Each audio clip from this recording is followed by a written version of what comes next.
পৃথিবীর সবথেকে মূল্যবান জিনিস হলো মা।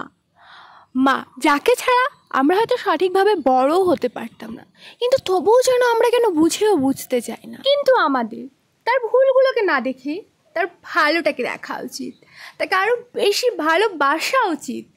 বিশেষ করে তার বৃদ্ধকালে বাবা শব্দের বিশ্লেষণ খুব কম আছে, কিন্তু তার কৃতিত্ব আমাদের জীবনে অনেক বেশি আছে। তিনি সারাটা জীবন আমাদের জন্য রোদ্রে ঝড়ে ভিজে পড়ে অনেক কষ্টে টাকা কামাই করে। আমাদের ভালো থাকা, সুখে থাকা কিংবা খারাপ থাকা সবটাই তার উপর নির্ভর করে। বাবা ছাড়া আমরা অসহায়।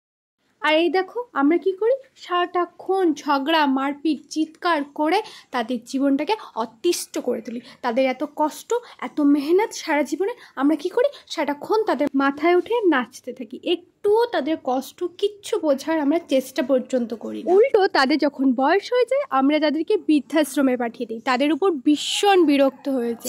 আমাদের নিজেদের ওপর নিজেদের লজ্জা হওয়া দরকার। আমরা কিসের শিক্ষিত বলি নিজেদের? সারা জীবন যাদের সাথে থাকলাম তাদেরই যদি না বুঝলাম, তাহলে গাদি গাদি বই পড়ে কি জ্ঞান অর্জন করলাম? কি জ্ঞান?